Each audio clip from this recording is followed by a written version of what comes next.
Well, maybe you got a chance this week to hear some more promises as President Obama delivered his inaugural address. I don't know if you know that every single inaugural address has been preserved in an archive from George Washington to Barack Obama. And in these speeches, of course, the presidents lay out for their country, their dreams, their goals, their aspirations, but it's more than just priorities. It's sort of a vision, isn't it? A vision of who the country ought to be, who we could live into becoming. And I'd like you to listen to a couple excerpts of, I've got a few of these, I don't know how many I'll do, I've got 5 altogether, but it could be a little lengthy. See if you know who the president was who delivered them. Here's the first. It would be improper to omit in this first official act my fervent supplications to that almighty being who rules over the universe, who presides in the council of nations, and whose providential acts can supply every human defect, even human lives. No people can be bound to acknowledge and adore the invisible hand which conducts the affairs of men more than those of the United States. Every step by which the people have advanced to the character of an independent nation seems to have been distinguished by some token of providential agency. Any idea now? Look at easier. George Washington, the very first inaugural address, in fact, 1789. Here's the second. You can have no conflict without being yourselves the aggressors. Here's an inaugural address. You have no oath registered in heaven to destroy the government, while I shall have the most solemn one to preserve, protect, and defend it. I'm loath to close. We are not enemies, but friends. We must not be enemies. Though passions may have strained it, it must not break our bonds of affection. The mystic cords of memory stretching from every battlefield and patriot grave to every living heart and hearthstone all over this broad land will yet swell the chorus of the Union when again touched, as surely they may be, by the better angels of our nature. You know that one? Yeah, Abraham Lincoln, that's right. In his first inaugural address. You remember his second? Including the Emancipation Proclamation. How about this one? This great nation will endure as it is endured, will revive and prosper. So first of all, let me assert my firm belief that the only thing we have to fear is fear itself. I know you thought that was Churchill. He wasn't the president. At least not of this country. Who was it? FDR. FDR, very good. Roosevelt, first inaugural address, 1933. Here's the fourth. You'll know this one. And so, my fellow Americans, ask not what your country can do for you. Ask what you can do for your country. My fellow citizens of the world, ask not what America will do for you, but what together we can do for the freedom of man. Yeah, Kennedy, all right, you got that one. Here's an even easier one. Now for decades, we and the Soviets have lived under the threat of mutual assured destruction. Got a guess? Yeah, okay. If either resorted to the use of the nuclear weapons, the other would retaliate and destroy the other who started it. Is there either logic or morality in this? I've approved the research program to find, if we can, a security shield that would destroy nuclear missiles before they reach their target. It wouldn't kill people, it would destroy weapons, it wouldn't militarize space, it would help demilitarize the arsenals of Earth, it would render nuclear weapons obsolete. President Reagan in his second inaugural address, 1985.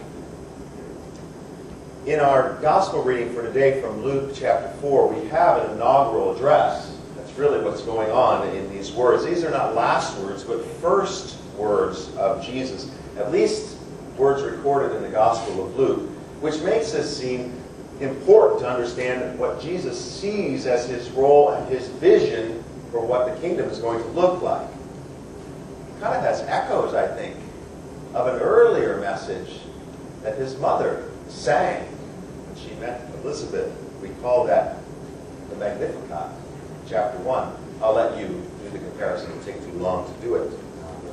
Compare the two of Luke chapter 4, today's reading, and Luke chapter 1 with Mary and the Magnificat. In our gospel reading today, just 3 chapters later, we hear Jesus begin his public ministry according to Luke. Now last week, we heard John's inaugural activity in Jesus' first acts of ministry. Remember what it was? Were you here? Turning water into wine was his first inaugural act in the Gospel of John. But it wasn't a miracle in Luke's Gospel. It wasn't a healing. It wasn't an exorcism. It wasn't even really a teaching. It was a sermon. In fact, an enviably short sermon. Quoting from Isaiah 61, "The Spirit of the Lord is upon me, because he has anointed me to bring good news to the poor. He has sent me to proclaim release to the captives and recovery of the sight to the blind, to let the oppressed go free, to proclaim the year of the Lord's favor." Now let's be sure we heard what this address is saying. God sent me to bring good news to the poor. God sent me to proclaim release to the captives. God sent me to recover the sight of the blind. God sent me to let the oppressed go free. God has sent me to proclaim the Jubilee. It's the grand Sabbath, the year when you would forgive all debt, property would return to its ancestral owners, a year when the land and the people would do nothing but rest. The grand Sabbath. You thought President Obama and all the other presidents had an uphill battle. You thought that they were going to have sort of a difficult time building consensus. Think about the consensus that's going to be built here. In fact, we cut this gospel short. We're going to pick up again next week, and we're going to get the reaction of the people of Nazareth, which is mixed. It begins with, "Wow, that's a great speech." I think partly because it was so short. And then they began to realize what it was that he said. It ends in them wanting to kill him. So what kind of vision is this that Jesus seems to be addressing? What is he laying out for us as his followers? It's the announcement, of course, of a mission. It's a description of a particular type of kingdom. It's a promise of God's aid and presence. And all of this and more is summarized by the words, good news. It's good news. What's striking, if you listen closely enough to it, that the good news is only good news if you're willing to admit that there's something lacking. Think about the categories that are addressed. That there's something difficult in life. It's not good news in general. It's not just good news for everybody. It's rather good news for the poor. It's release for the captive.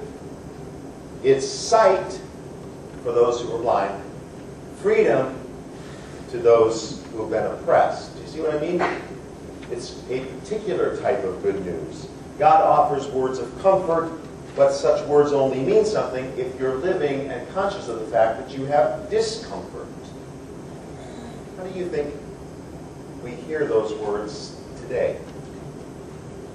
Now, I'm in my 50th year. I don't say that so that you know how old I am, but maybe so I get used to it, is kind of why I'm saying it out loud. In this particular year, for some reason, 9s rounding to zeros always puts a little pressure on you.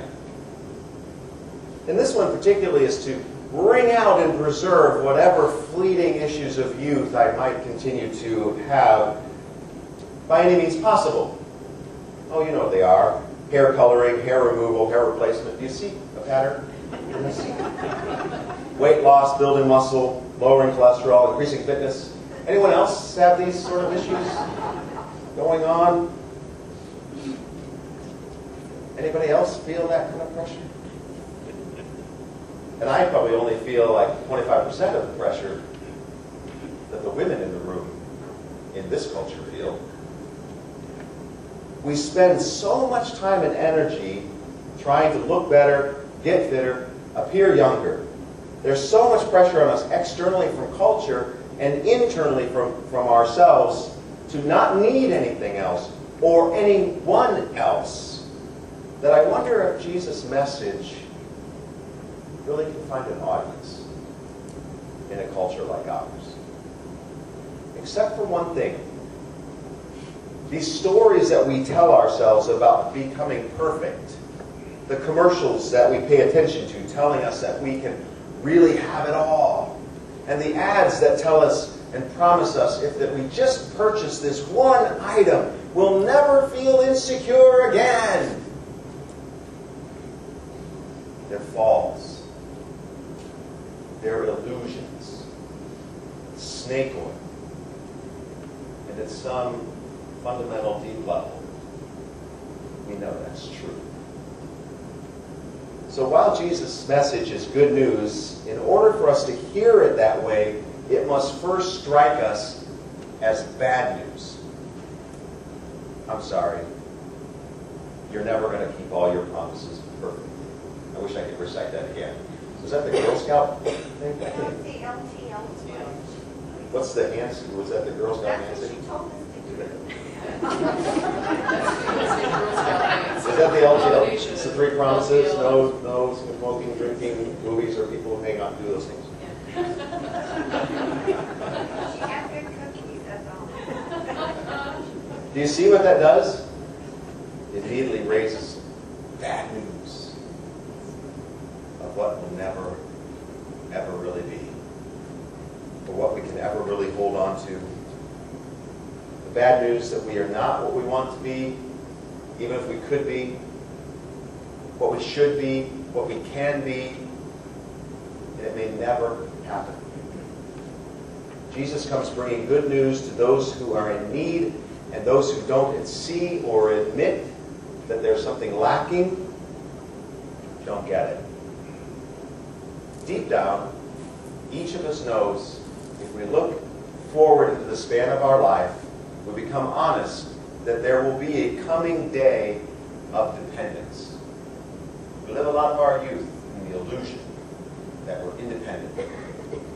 Maybe some of us are already there. It doesn't even mean related to age. Perhaps some of us have come to accept this dependence and willingly participate in an interdependence with other companions of the imperfect, the frail, the fallible, and others who seem to be flunking sainthood. And if we can admit the need and to be honest about our deep hurts, our fears, our longings, and the fact that there are things that will always remain lacking, I think a few things can happen for us. First, I think we feel an immediate sense of freedom simply by admitting the truth. Bad news. When it's true, it's still better than any pretty lie, despite what our culture tells us. Secondly, we receive help and comfort that God offers.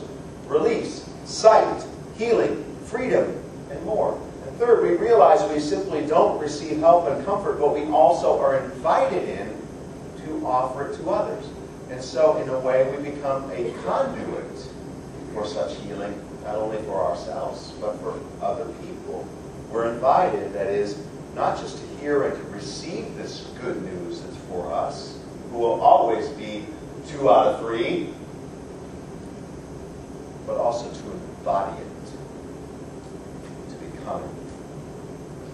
This is, I think, the sense of what it means to be the body of Christ. I think that was Paul is really getting at in our lesson in Corinthians today as he's talking to that cantankerous congregation in Corinth who is anything but the perfect church. Preachers have a joke that we all want the church in Acts, but we find ourselves in the church in Corinth. The church in Acts is perfect. 3,000 baptisms a day. It's all just going greater, greater guns. The trajectory is like a rocket up. And Corinth is constantly bickering with each other. Even fighting about gifts. My gifts are better than yours. I can wipe that table down better than you can balance those books. That's Corinth. They're constantly fighting. And so Paul presents his own argument about what it means to be the body of Christ. That you can't say to the nose hair in the body of Christ, you're not important if you're the hand. Or the eye to the foot, the analogy that he makes. God's hands deliver God's promises sometimes in flesh and encased in the body of Christ. We know this. We experience it. We see it in this community. We lay our hands on it with one another, sometimes in the shape of another human hand, sometimes in good Lutheran casseroles. Think about it. Are you afraid? You may ask those around us. Come here. Find courage. Lonely? Come join the community. We'll keep you busy. got stuff to do. Are you ill? Come here. Or better than that. Let us come to you. You've got frozen casseroles to share. You isolated? We visit. Are you discouraged? Let us gather together and we'll encourage one another. The call to be the body of Christ is to be that good news for those around us. Jesus said, and it outraged the listeners, although we don't hear it today, today it is fulfilled. And it can be fulfilled any day in which we choose, individually and corporately, to be the body of Christ in the world. Not to bring harm, but healing. Not to bring captivity, but freedom. Not to bring blindness to the world, but insight and true sight. Not to bring oppression, but hope. Any day we choose to be the body of Christ, we also can make an outrageous claim in the shortest sermon in the world. Today, this has been fulfilled in your hearing. Because it's not just something we're to proclaim. It's something that we are to embody. It's not just something that we are to know, but it's something that we are to be in the community of all those who flunk the LPTL pledge or whatever other pledges and hopes of perfection that we have. Any good inaugural address will begin to shape the future. That's true for presidents, but it's especially true for Christ. And in fact, if we watch Mary's Magnificat, and if we watch this inaugural address of Jesus in Nazareth, as we read this year through the Gospel of Luke, we will see him embody this particular message in every lesson we are going to read. He proclaims a promise that's found in Isaiah 61. But he will embody that promise in the Gospel of Luke. Today, this has been fulfilled in your hearing. Now imagine if this were fulfilled in our presence today. Listen again. The Spirit of the Lord is upon us because the Lord has anointed us to bring good news to the poor. He has sent us to proclaim release to the captives and recovery of sight to the blind, to let the oppressed go free, to proclaim the year of the Lord's favor. Imagine, really, imagine in your life if the promises of God were fulfilled in and embodied by you. Now imagine taking your place in that ongoing fulfillment of all that God promises. It would be good news, not just for us,